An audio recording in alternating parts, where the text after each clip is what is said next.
Leader Ponna Lakshmaiah గారు so అసెంబ్లీలో జరుగుతున్న చర్చ కావచ్చు సుప్రీంకోర్టు ఎస్సీ ఎస్టీ వర్గీకరణ విషయంలో సో ఈ రెండు విషయం నుంచి డీప్ డిస్కషన్ చేద్దాం సార్. నమస్తే సార్. నమస్కారం అమ్మా. నమస్కారం. అసెంబ్లీ జరుగుతుంది సార్, అసెంబ్లీ చూస్తూనే ఉన్నారు, చర్చలు రచ్చలు గొడవలు. నిన్న జరిగిన తీరు చూస్తుంటే నిన్న ఎందుకు అసంబద్ధంగా వచ్చిన దానిలో అంటే ఒక విధంగా పాయింట్ టు పాయింట్ చర్చ లేవనెత్తిండ్రు. ఇక్కడ కేటీఆర్ ఆల్రెడీ హ్యాండిల్ చేసుకుంటూ మాట్లాడుతారు అన్ని అంశాల మీద. ముఖ్యమంత్రి రేవంత్ రెడ్డి నిన్న లేవనెత్తిన అంటే సబితా ఇంద్రారెడ్డి పైన ఆ అనుచిత వ్యాఖ్యలకు నిన్న అవసరం ఉండిందా? అసలు ఆ సందర్భం ఏమన్నా వచ్చిందా? మీరు ఇంకా మీరు అనుచితం కాదు అనే దాంట్లో ఉన్నారు. అసలు అసెంబ్లీ సమావేశాలు దేనికోసం పెట్టారు? బిల్లులు, బడ్జెట్ సెషన్, ఇది రెగ్యులర్ బడ్జెట్ సమావేశాలు. బడ్జెట్ సమావేశంలో ఏం మాట్లాడతాం? బడ్జెట్ గురించి, బడ్జెట్ కేటాయింపులు, హామీలు, షార్టేజెస్, తర్వాత అదనంగా ఇచ్చేటి ఏమన్నా ఉంటే ఇవన్నీ కూడా మాట్లాడతారు. మరి బడ్జెట్ ప్రవేశపెట్టారు చాలా గొప్పగా, అంటే ఎవరైనా ప్రవేశపెడతారు. 2,91,000 కోట్లు అని ఏదో పెట్టారు. తర్వాత కేటాయింపులు చేశారు. దానికి ప్రతిపక్షంలో ఉన్నవాళ్ళు ఏది ఎంత అనేది చాలా క్లియర్గా చెప్పారు కదా 2 గంటల మాటలు. వాటికి వివరణ ఇవ్వడానికి ఏమైనా ప్రయత్నం చేస్తుందా ప్రభుత్వం? నంబర్ 1, బడ్జెట్ సమావేశాల్లో బడ్జెట్ గురించి, పేదల అవసరాల గురించి, ప్రభుత్వ ఖర్చుల గురించి, ప్రభుత్వ ఆదాయాల గురించి మాట్లాడే నేపథ్యాన్ని పక్కన పెట్టి ఏదో ఒక మాట మాట్లాడితే ఎట్లా? First of all it's wrong. రెండోది, ప్రశ్నోత్తరాలు దేనికి? ప్రజల సమస్యల మీద ప్రభుత్వం స్పందించాలి, ప్రభుత్వం దృష్టికి తీసుకెళ్ళాలి, ప్రభుత్వం చేసింది ప్రభుత్వం చెప్పుకోవాలి, అంతే కదా. మరి దాన్నే రద్దు చేసి ఆ సమయాన్ని కూడా బడ్జెట్ మీద పెడదామని చెప్పి ఇది అది లేకుండా ఈ దిక్కుమాలిన వ్యవహారాలు ఎందుకు అసెంబ్లీలో మాట్లాడడానికా? నువ్వెంత నేనెంత ఇది అదని ఇది మాట్లాడడానికేనా? ఇందులో చాలా ఉన్నాయి. ఒకటి నాకు అర్థం కాలేదు, ఆ రేవంత్ రెడ్డి ఏదో మాట్లాడాడు కదా మహిళా దీని మీద, మీరు వెనక కూర్చున్నారు, వాళ్ళని నమ్మొద్దు అని. అక్కలు మోసం చేస్తారు, అదే ఎవరు ఎందుకు మోసం చేశారనేది ఒక అంశం, ఎవరు ఎక్కడ మాట్లాడారనేది రెండో అంశం, మూడవది ఇక్కడ ప్రస్తావన అవసరమా అనేది మూడో అంశం, అంతే కదా. ఇది బడ్జెట్ సమావేశాలు కదా. వీళ్ళు మాట్లాడింది ఎక్కడ? వాళ్ళు స్వయంగా ఒకరికొకరు కలిసినప్పుడు మాట్లాడుకుంటారు. కలిసినప్పుడు మాట్లాడుకొని మద్దతు పలికారా లేకుంటే మోసం చేశారా అనేది మీరు బయట తెలుసుకోండి. అయ్యో, దానికి బడ్జెట్ సమావేశాలకు అసెంబ్లీకి ఏం సంబంధం? నంబర్ 1, అంతేనా కదా. ఓకే, మీరు ఏమని మాట్లాడారు? Very bad. First of all this discussion should not have been allowed by the speaker. This is not the meeting for those kind of things. అది మొదలు పెడితే ఏమున్నాయి? చాలా ఉన్నాయి కదా. ఎవరిదే? ఈయన నమ్మాలా? ఈయన నమ్మేవాడేనా? నమ్మదగిన వాడేనా? ఈయన ఇప్పటికి రాజకీయ జీవితంలో ఎన్ని పార్టీలు మారాడు? ఏ పార్టీలో ఉన్నప్పుడు ఏం మాట్లాడాడు? ఏం మాట్లాడి ఎంత దూరం వచ్చాడు? ఇవన్నీ మాట్లాడతారా? మరి అలో చేస్తారా?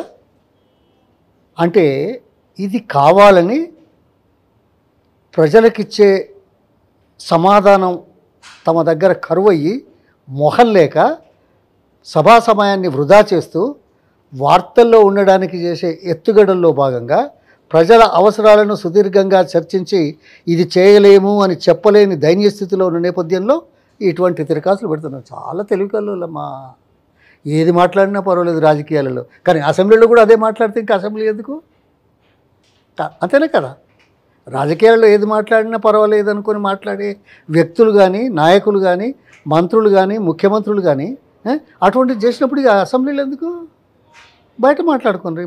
మేము ఇచ్చేది ఇచ్చినాం, మేము చేసేది చేస్తామని సమాధానం చెప్పాల్సిన అవసరం లేదు కదా. సమాధానం చెప్పలేకనే కదా ఇదంతా. ఒక పాయింట్ ఏంటి ఇక్కడ, వ్యక్తిగత కక్షల లేకపోతే ఒక ఫ్రస్ట్రేషన్, దీనికి నిన్న మనం మంచి జరిగింది కదా ఒక మాట. ఇక్కడ నన్ను రమ్మని చెప్పి నన్ను మోసం చేసింది అనేసి ఒప్పుకున్నాడు ఆయనే. నన్ను రమ్మన్నది సబితక్క అని అన్నాడు. మరి మంచి జరిగింది కదా, ఇలా అయితే సీఎం సీట్లో కూర్చున్నావు కదా, నేను సీఎం చేసినట్టే కదా. అంటే ఆయన పిలిచింది కాబట్టి, వచ్చింది కాబట్టి, ముఖ్యమంత్రి అయింది కాబట్టి దానికును బడ్జెట్ సమావేశాలకు ఏం సంబంధం సంబంధం లేదు, వాస్తవానికి కూడా లేదు. లేదు. మరి అంత అటువంటి మాట ఎందుకు అసెంబ్లీలో అనేది కదా ఇప్పుడు చర్చ. ఎందుకు అంటే ఇంకోటి, ఒకటేమో దాటవేసే కార్యక్రమం, రెండోదేమో బురదల్లడం రాజకీయాల్లో మంచి పాయింట్. అది రాజకీయం అసెంబ్లీలో కూడా చేస్తున్నారు. ఈ దేవుడే రక్షించాలి ప్రజాస్వామ్యాన్ని. ఓకే, ఈ మాట నువ్వు అన్నావు. నీ మీద ఎంతమంది మాట్లాడగలుగుతారు ఈ రాష్ట్రంలో? ఎన్ని పార్టీల వాళ్ళు మాట్లాడగలుగుతారు? ఎంతమంది వ్యక్తులు మాట్లాడే అవకాశం ఉందో మాకు తెలియదా? నువ్వేం చేసావో తెలియదా? ఎప్పుడేం మాట్లాడావో తెలియదా? ఎక్కడేం మాట్లాడావో తెలియదా? ఏ పార్టీలో ఉన్నప్పుడు ఏం మాట్లాడావో తెలియదా? అవునా కదా? మరి వాటన్నిటిని ఆలోచన చేయండి. మరి ఇది బడ్జెట్ సమావేశాలు అనకండి. మీరు మేము మాట్లాడుకున్న విషయాలలో ఎవరు ఎంత మాట్లాడారు, ఎంత బాగా మోసం చేశారు, లేకపోతే ఎంత బాగా మేలు చేశారని మాట్లాడుకున్నాం. అది బెటర్ కదా. అసెంబ్లీ సమావేశాల వేదికను దుర్వినియోగం చేస్తున్న మొట్టమొదటి ముఖ్యమంత్రి ఈయన రేవంత్ రెడ్డి. అంటే నాకేదో ఆయన మీద పడతలేదని అంటున్నాడని కాదు, ఎవరైనా మర్యాద ఉందా మాట్లాడడానికి? జీవితంలో మొదటిసారి మంత్రిగా కాలేనని ముఖ్యమంత్రి అయిండు. ఎంత మర్యాదగా ఉండాలా? సభా గౌరవాన్ని కాపాడుకోవాలనా? ఆ ఆలోచన ఉందా? కనపడుతున్నదా? ఇదేనా? ఇట్లాగైనా? నీ మీద ఎన్ని ఉన్నాయా? ఇప్పుడు ఈ దేశంలో ఎవరి మీద 82 కేసులు, 80 కేసుల పైన ఉన్నాయా? ఏమైనా కేసులు ఎందుకు పెడతారు? ఉద్యమం కేసులు కాదు, అన్ని కేసులు. ఉద్యమం ఎక్కడిది? నోటికి ఓటు కూడా ఉద్యమం మీ ఉద్దేశంలో? అదొక్కటే తెలుసు చాలామందికి, మిగతా 80 తెలివై. ఉద్యమాలు కేసులు. అయితే ఉద్యమాలు కేసులు అంటే కేసు దేనికి పెడతారు? చట్ట వ్యతిరేక కార్యక్రమాలు, అమల్లో ఉన్న చట్టాలను ఉల్లంఘిస్తుంటే కేసులు పెడతారు. అందులో క్రిమినల్ ఉండొచ్చు, ఇండివిజువల్గా వేరే రకంగా ఇది చేసుకోవడానికి చేయొచ్చు, చట్టాన్ని వ్యతిరేకించవచ్చు. ఇన్ని కేసులు ఎవరి మీద ఉన్నాయా? దురదృష్టం కదా. నీ ఓన్ పార్లమెంట్ ఓడిపోతావు, మీ జిల్లాల పార్లమెంటు పోతుంది, అంతేనా కదా? ఇవన్నీ పొడగొట్టుకుంటూ నీ పార్లమెంట్ నియోజకవర్గంలో ఒక్క ఇది కూడా రాలేదు, కార్పొరేటర్ కూడా. నువ్వు పనిచేస్తున్నప్పుడు 5 బై ఎలక్షన్లో డిపాజిట్లు పోయినాయి పార్టీ క్యాండిడేట్లకు. ఇవన్నీ చెప్పాల్సిన అవసరం లేదు. కానీ నీ మీద మాట్లాడడానికి ఎన్ని కోణాలు ఉన్నాయి, ఎంతమందిని మోసం చేశావు, ఎంతమందికి నమ్మించగలిగినావు, ఎంతమంది నమ్మి ఇదైపోయినారు, బలైపోయినారు.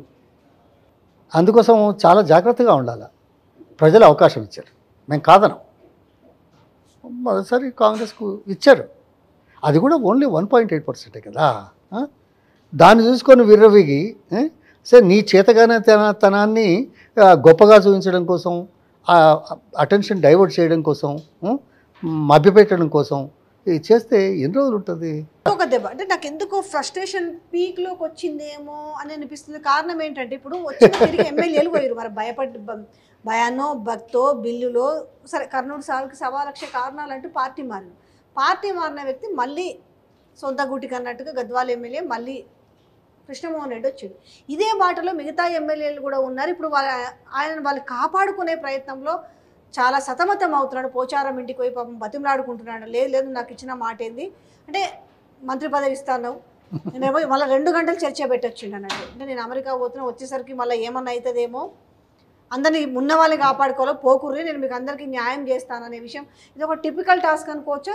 ఒక ఎమ్మెల్యే పోయి ఇమ్మీడియట్లీ మళ్ళీ తిరిగి వెనక్కి వచ్చిండనంటే ఏమై ఉంటుంది అసలు?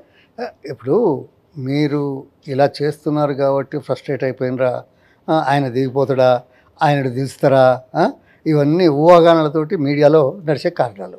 కానీ మనిషి యొక్క చిత్తశుద్ధి ఏంది, మనిషి యొక్క స్వభావం ఏంది, సబ్జెక్ట్ ఏమిటి, విషయం ఏంది, విషయ పరిజ్ఞానం ఏమిటి, దాన్ని ఏ రకంగా ఇది చేయాలి, ప్రజల్లో మంచితనాన్ని ఎలా తీసుకురావాలనే దాని గురించి చర్చిస్తే బాగుంటుంది. కావచ్చు, న్యాచురల్లీ అవకాశం వచ్చింది, పోతుందో ఏమో. మరి ఆయన ఏమేం ప్రామిస్ చేశాడో తెలుసా ఎమ్మెల్యేలకు?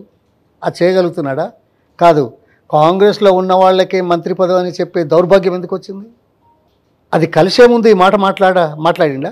ఎలక్షన్లో మాట్లాడింది తర్వాత మాట్లాడుతున్నాడా? ఇప్పుడు మాట్లాడేది ఎలక్షన్ ముందు మాట్లాడా?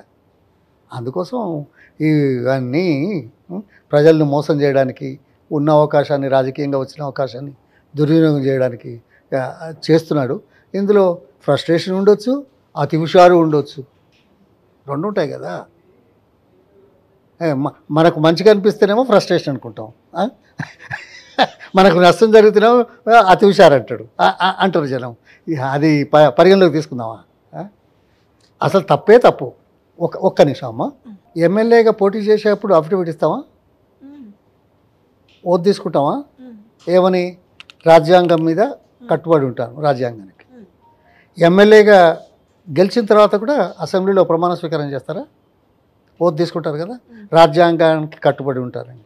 ముఖ్యమంత్రిగా పదవి బాధ్యతలు చేపట్టే ముందు ప్రమాణ స్వీకారం చేస్తాడా? ఏమని? రాజ్యాంగానికి. కానీ దురదృష్టం, ఎక్కడా లేని విధంగా స్వయంగా ముఖ్యమంత్రి ఒక 5 రోజుల్లో 3 సార్లు ప్రమాణం చేసిన వ్యక్తి పార్టీలు మారడానికి స్వయంగా వెళ్ళి ఆహ్వానించి పార్టీలో చేర్చుకున్న దౌర్భాగ్య పరిస్థితి ఈ దేశంలో ఎప్పుడైనా, ఎన్నడైనా, ఎక్కడైనా ఉందా? అంటే ఎంత నీచాతి నీచమైన పని చేస్తున్నాడు. అంత పెద్దది చేయంగా, నోటుకు ఓటు ఉండంగా ఈ చిన్న చిన్న ఏందమ్మా నాకు అనిపిస్తుంది. ప్రజలకు కొద్దిగా సమయం పడుతుంది, చూస్తున్నారు, అబ్జర్వ్ చేస్తున్నారు కదా. తప్పనిసరి.